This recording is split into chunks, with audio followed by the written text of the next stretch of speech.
Y entre las patologías de ortopedia tenemos la epifisiolisis o epifisiolistesis, ¿ya? Esta epifisiolistesis a nivel de la cabeza femoral se da mayormente, o el concepto se da como si fuera un desplazamiento superior, anterior del cuello sobre la epífisis de la cabeza que se desplaza hacia atrás y hacia abajo. ¿Qué quiere decir esto?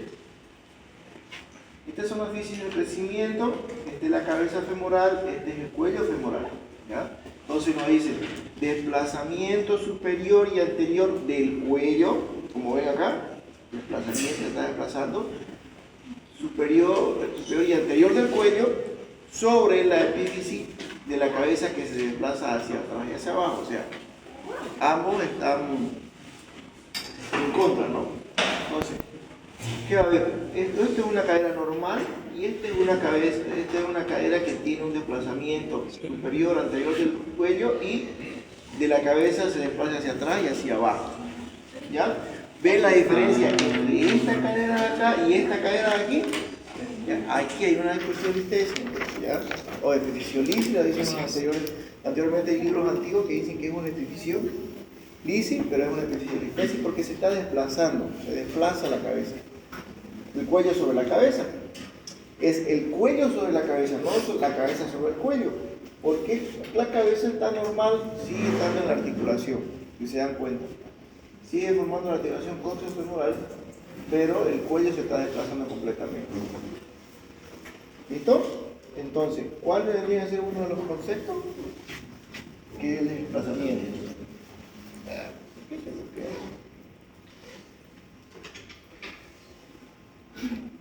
Y empezamos a buscar. Gracias. Gracias.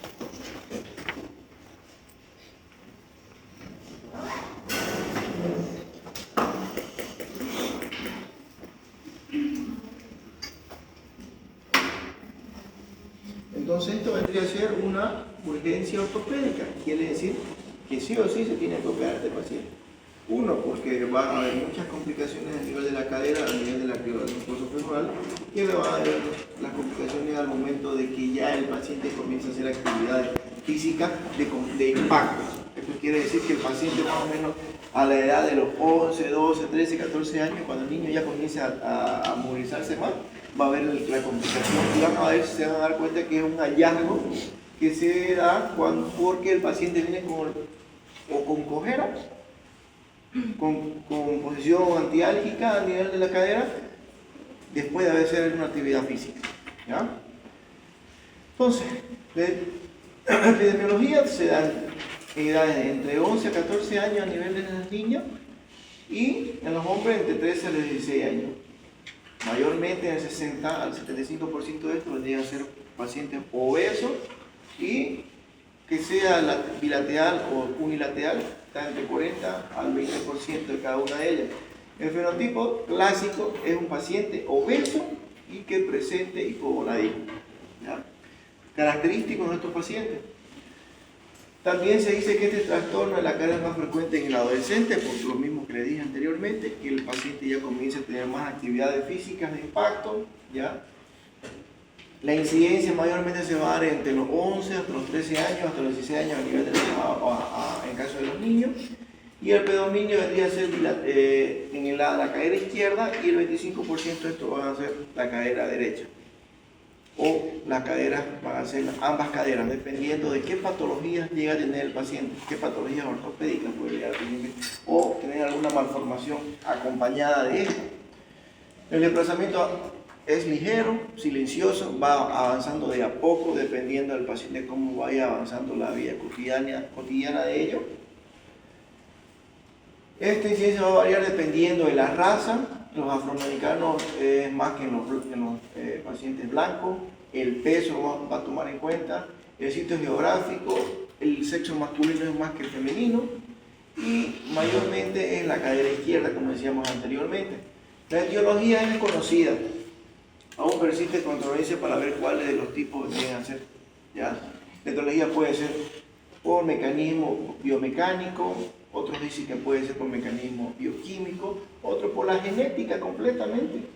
Cuando hablamos de la biomecánica, estamos hablando que puede ser por un trauma, puede ser por la obesidad, El menor anteversión de la cadera femoral, eso es por una malformación ya mayormente dependiendo de la cadera, ¿ya? Y mayor movilidad a nivel fisiario. Eso toma en cuenta etiologías que puedan ser biomecánicas. Pero cuando hablamos de las etiologías bioquímicas, que van a formar parte ya de algunas características internas, ya del medio interno del organismo, hablamos de la producción de las hormonas, la testosterona, el hipotiroidismo, el hipogonadismo, todas esas van a tomar parte en esta.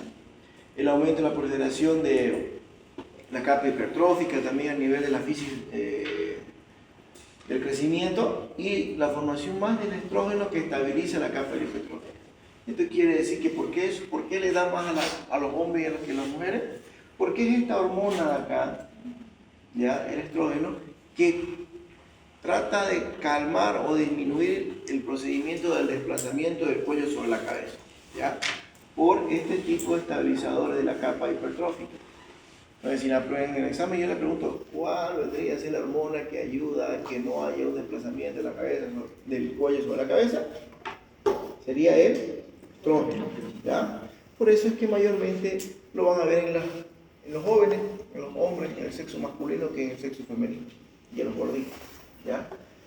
Cuando hablamos de la etiología genética, estamos hablando que van a haber alteraciones del colágeno, de disminución de la cantidad, la distribución y el organismo, la organización de las placas de crecimiento también van a formar parte de esto. Es una controversia total, no se sabe cuál vendría a ser la característica específica, pero esta vendría a ser la etiología que aparentemente persiste en cada una de ellas. Estas tres características, biomecánica, bioquímica y la parte genética. Ahora el mecanismo, ¿cuál vendría a ser el mecanismo? El principal mecanismo vendría a ser siempre el mecánico. Normalmente se caracterizan por ser una fractura. ¿Por qué mecánica? ¿Por qué biomecánica? ¿Por qué? Por el tema del trauma. Mayormente se da cuando el paciente tiene un trauma, un traumatismo fuerte a nivel de la cadera, entonces provocando una fractura tipo Salter-Harris tipo 1.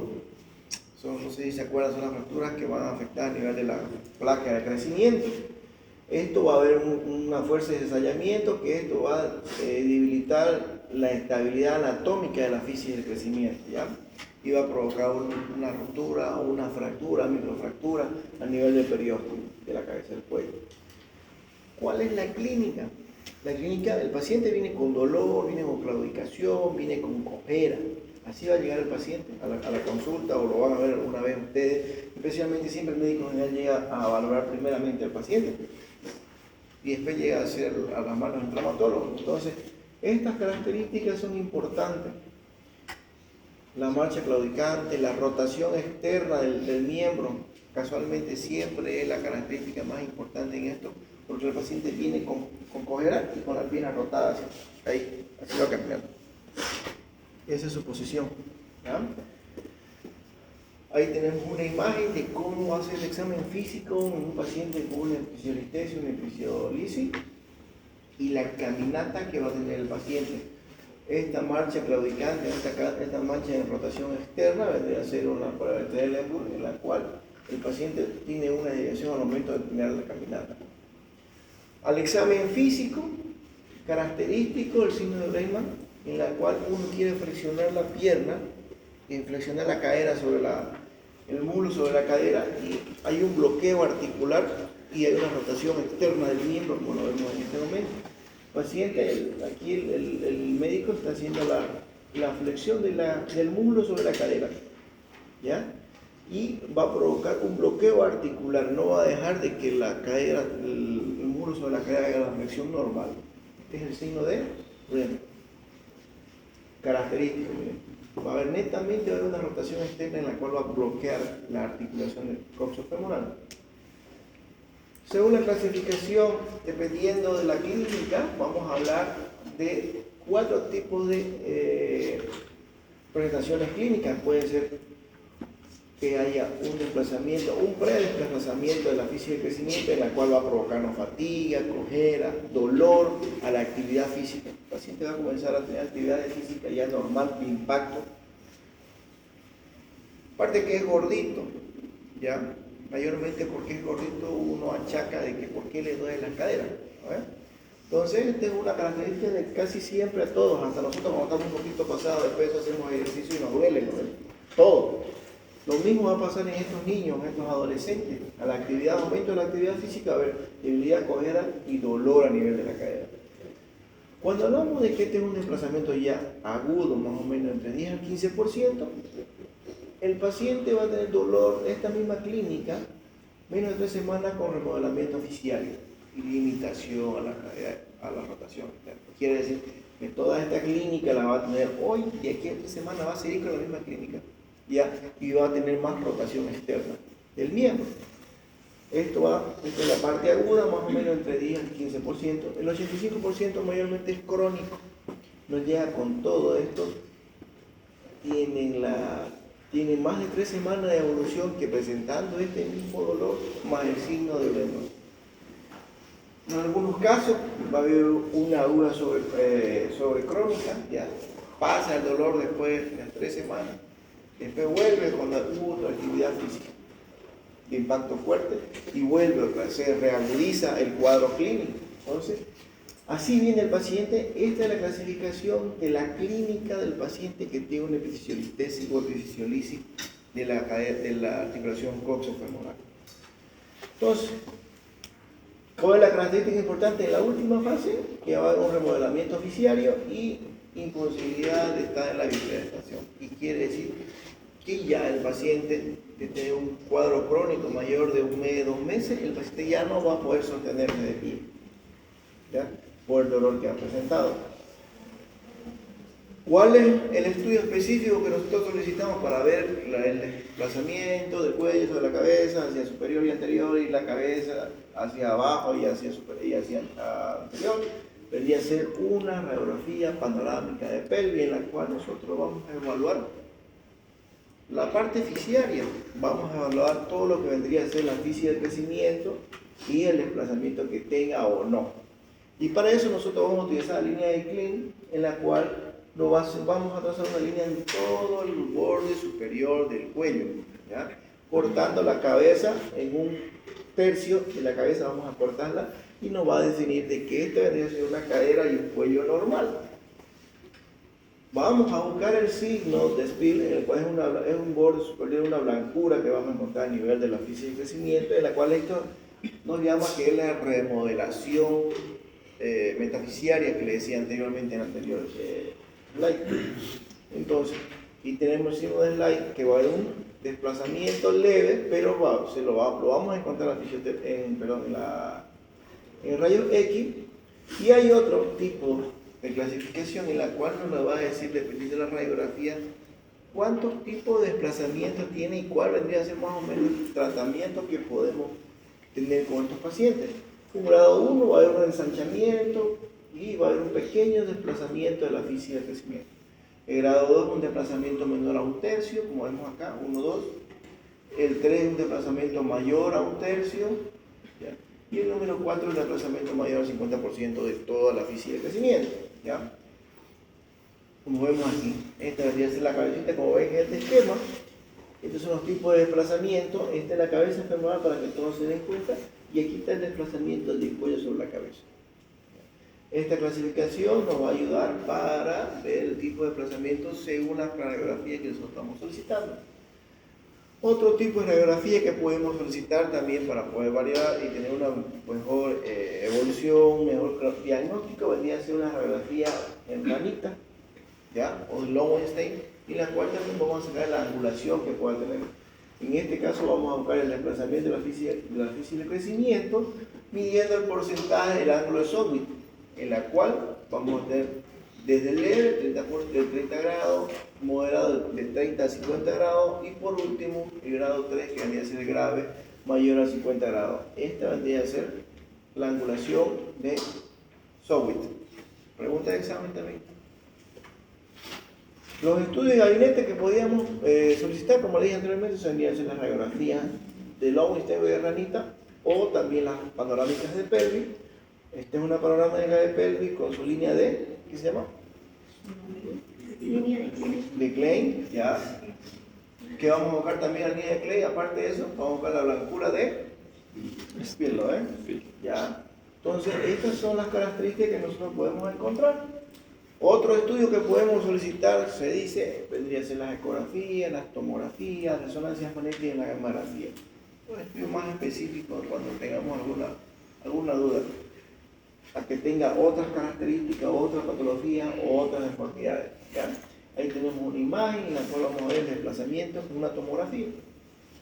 ¿Ya? La resonancia magnética, las tomografías, las gamografías, te ven que nos van a dar procesos inflamatorios captados, ¿ya? Tomando en cuenta que estemos buscando otra patología. Ahora el tratamiento va a depender si una cadera es estable o una cadera es inestable, ¿ya? Cada una de estas nos va a decir si continuamos con un procedimiento quirúrgico. Mayormente todos son quirúrgicos, pero depende de cuál tipo de tratamiento quirúrgico. O hacer una luxación controlada, que tenemos que abrir toda la cadera, vamos a tener que dañar toda la física de crecimiento, o hacer solamente instrumentación a nivel del cuello femoral. Es controvertido dependiendo de qué tipo de tratamiento se va a hacer.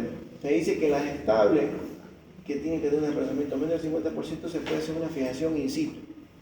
Solamente hacemos un pequeño abordaje, reducimos y colocamos los tornillos para fijar, para que no haya más desplazamiento.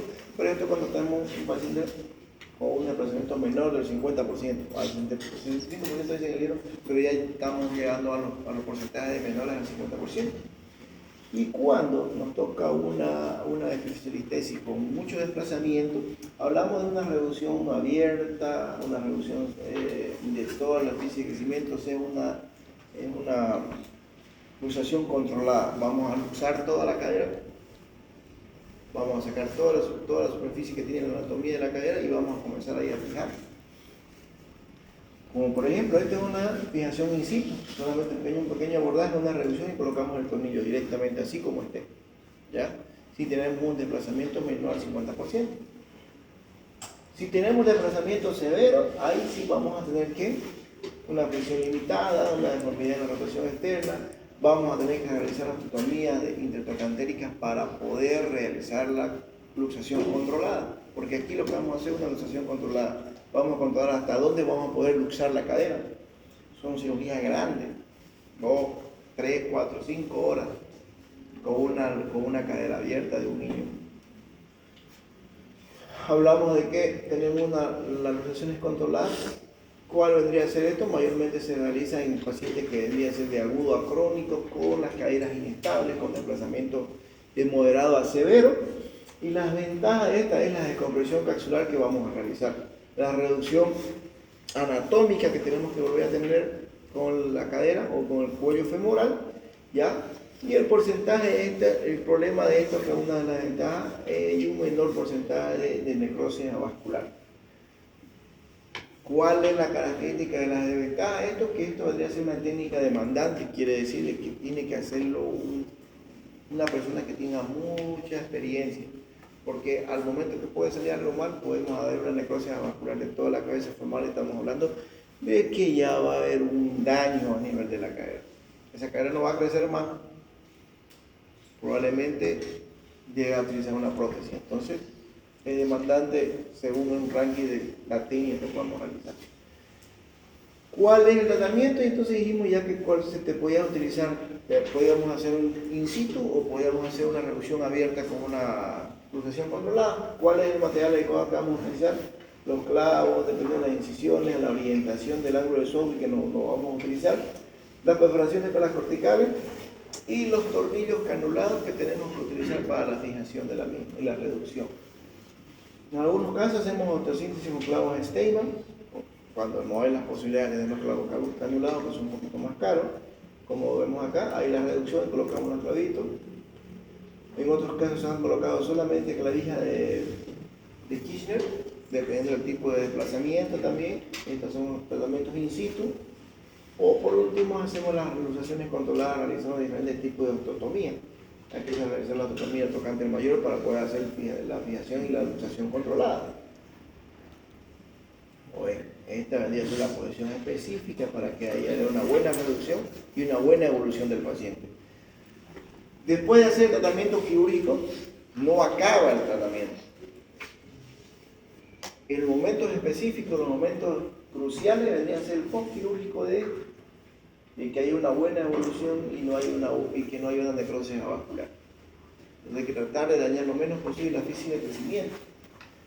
Y el tratamiento en condiciones para la fijación bilateral puede ser que en pacientes que tengan patologías como endocronopatía, en pacientes que tengan insuficiencias renales, radiación, obesos y los desplazamientos mayor al 50% de una cadera, es característico que le va a pasar a la otra. Principalmente se afecta a la cadera izquierda, mayormente siempre tiene la cadera derecha también. O hay que, en esta podemos realizar una lubricación controlada y en la otra, en la lateral, ya tendríamos que hacer una fijación in situ, en la cual solamente hace un pequeño abordaje para leve reducción. Como por ejemplo, miren esta cadera y esta otra. Tiene un desplazamiento severo aquí. En cambio aquí no. Ya están en los primeros grados. Entonces hay que fijar ambas caderas. Imagínense tener un paciente con ambas caderas fijadas, son casi como 6 meses de recuperación. ¿Ya? Lo vemos acá mismo. Entonces, mayormente van a haber trastornos respiratorios que van a afectar a algunas de las personas, dependiendo del diagnóstico y dependiendo de la obesidad que tenga el niño. También, ustedes saben que la obesidad también es una enfermedad, ¿ya? La cual afecta muchas cosas. Y entre las complicaciones tempranas vamos a tener la condrosis, la necrosis avascular y el pinzamiento femoroacetabular, que es casi lo mismo. Y entre las tardías, la artrosis temprana por las necrosis avasculares, la dermitis y la deformidad a nivel de la rodilla y el tobillo por el tema de la deformidad que pueda presentarse. Ahí tenemos los abordajes, un abordaje anterior, un abordaje lateral con acceso de gags, y esta es la técnica de TUM modificada en la cual se hace todo este procedimiento. Se abre la caderita, se tiene que hacer una ectomía a nivel del trocánter mayor y hay que volver a hacer el trocánter mayor de esta manera. Esta es una reducción controlada. Y esto es un procedimiento in situ, solamente colocado del clavito, pues haciendo una reducción mediana. Si ustedes la colocarían en la línea de Klein, ¿dónde sería? ¿Cuál sería la cadera afectada? ¿Derecha o izquierda? Derecha es esa. Izquierda. ¿Ya? Y esa es la fijación. ¿Ya? Otra característica importante de estas patologías, una de las complicaciones es las fracturas posteriores, pasando los años, las fracturas subtrocantéricas por el daño que se le hace a la cortical también, a esta parte de la cortical. ¿Ya? Entonces la fijación nos va a ayudar a evitar complicaciones, el material de instrumental tiene que ser el adecuado y depende de la técnica. Todo esto depende de la técnica que se vaya a realizar. ¿Alguna pregunta? Ay, no lo vi. Nada. Vamos a hacer un tema más. Bien, vamos a tomar café. Ahora, la osteocondritis, o epifisitis se dice, es una patología que ustedes la van a ver, o lo han visto siempre, específicamente a las personas que tengan hermanitos chicos, hermanitos menores, ¿ya? O los que tienen niños. Los que tienen niños también les ha pasado, pero no saben cuál patología es o por qué le pasa esto. Le hacen llamarle el dolor del crecimiento. ¿Ya? No sé si alguna vez ha escuchado, pero hacen llamar el dolor del crecimiento, que es un niño que le hace actividad física, corretea, salta, todo lo que ustedes quieran, y a la noche viene con el dolor. Toda la noche le duele la rodilla, o le duele el talón, o le duele la parte superior de la rodilla. Entonces esta es una característica. El término de osteocondritis se refiere a un trastorno de la física de crecimiento que puede estar comprometida ambas o solamente una. Las causas habitualmente son, lo dicen estudios, no nos dicen por qué, pero es un trastorno vascular que va a andar en la física de crecimiento, que se puede producir por traumatismo, infecciones, causas congénitas, no se sabe cuál vendría a ser específicamente. Tenemos la enfermedad de Selin, que es el trastorno que se va a dar a nivel del quinto metatarsiano del pie. Este tendón se va a originar en los adolescentes al momento de la osificación total del hueso, ¿ya? De la epífisis. Entonces, y esto va a dar el dolor a nivel del quinto, como le digo. Esto obviamente lo dan a los pacientes que tengan actividades físicas ya como los jugadores jóvenes, adolescentes, jugadores de fútbol, jugadores de básquet, cualquiera de estos, van a aumentar este pequeño dolor que después puede llegar a terminar en una fractura por estrés, ¿ya? Después del tiempo ya osificado. El paciente va a presentar dolor característico, aumento de volumen a nivel de la región y eritema marcado. Pareciera que es un proceso inflamatorio, pero no lo es, un proceso solamente inflamatorio, infeccioso, pero vendría solamente siendo un proceso inflamatorio a nivel del quinto metatarsiano, donde está la inserción de peroneo largo o corto.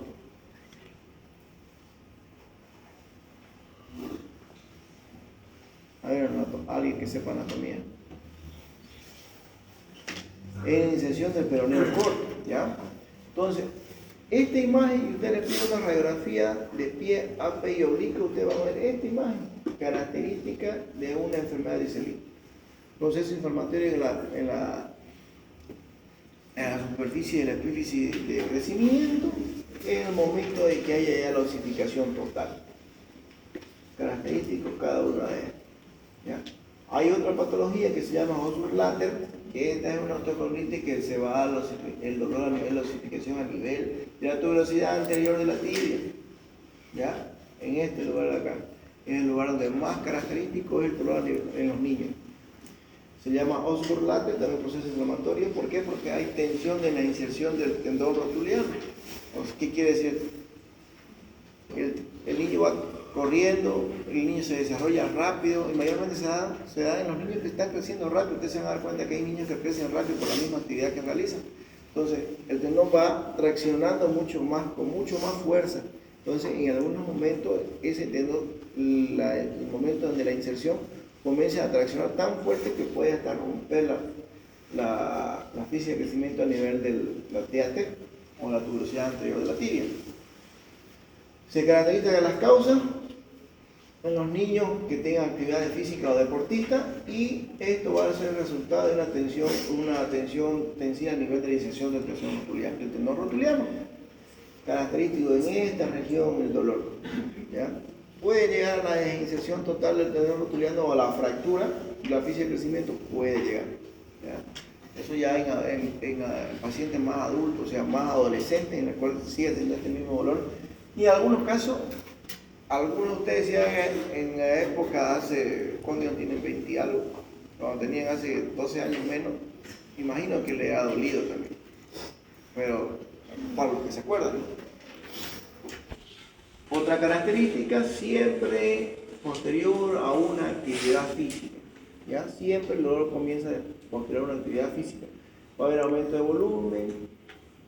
Va a haber, aparentemente, supuestamente va a decir que el aumento de volumen va a presentarse a nivel de la TAT y la tuberosidad anterior de la tibia, y habitualmente se va a aparecer más o menos entre los 17 a 19 años, cuando ya aparentemente todas las físicas de crecimiento ya se cerraron. ¿Ya?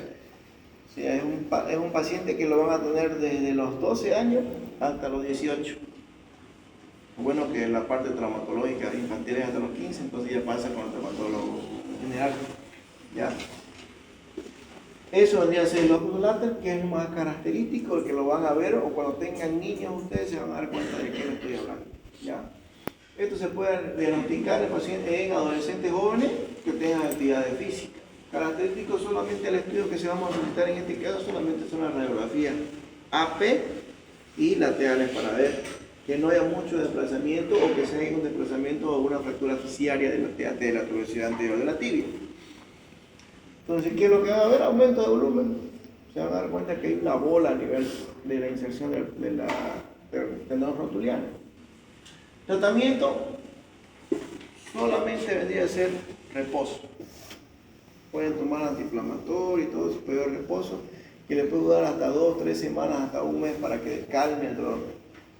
En algunos casos solamente se presiona al niño cuando son más pequeños y eso les pasa por las noches. pero mayormente es solamente dejar las actividades físicas. No sirven mucho los antiinflamatorios, solamente es el reposo de la actividad física. Otra enfermedad que se llama Cindy Glanson-Johansen, esta es homóloga a la enfermedad de Osgood-Schlatter, porque la anterior hablábamos que era aquí, en la TAT, ¿no? Esta enfermedad Cindy Glanson-Johansen se va a dar a nivel de la inserción de la rótula, del tendón rotuliano, pero a nivel del borde de la rótula, en el pliegue de la rótula. ¿Ya? Es análoga a la Osgood-Schlatter y esto se va a dar por el polo superior e inferior de la rótula, característico un proceso inflamatorio crónico. No es tan común como el anterior, pero se da también. Tratamiento vendría a ser inmovilización, cambio de actividad deportiva y antiinflamatorio. La clínica es dolor a nivel de la rodilla, mayormente nocturno, aumento de volumen, diagnóstico, estudio diagnóstico que podemos citar. Las ecografías no sirven, pero lo que nos va a ayudar más va a ser la radiografía de rodilla apilateral. ¿Ya? Aquí era Osgood-Schlatter y aquí es Glanson-Johansen. ¿Ya? Dependiendo de la inserción del tendón rotuliano. Otra enfermedad que tenemos vendría a ser la enfermedad de Sever, en la cual esta va a ser una afección que se va a localizar en la parte posterior del calcáneo, a nivel de la inserción del tendón rotuliano, el tendón de Aquiles. ¿Ya? La misma, también es un proceso inflamatorio, la física del crecimiento, y que se la va a dar mayormente en pacientes deportistas, en atletas de carrera. ¿Ya? El dolor a nivel del talón, durante y después de la actividad física, que puede aumentar dependiendo si usted realiza una. Diagnóstico siempre clínico, la clínica del paciente y estudio radiográfico del AP y el perfil de pie para ver las inserciones. Se va a dar mayormente a nivel de la inserción del calcáneo y la inserción del tendón de Aquiles. ¿Alguna pregunta de eso? Todo entendido. ¿Se acuerdan la anterior clase, antes del examen, que hablábamos de una patología?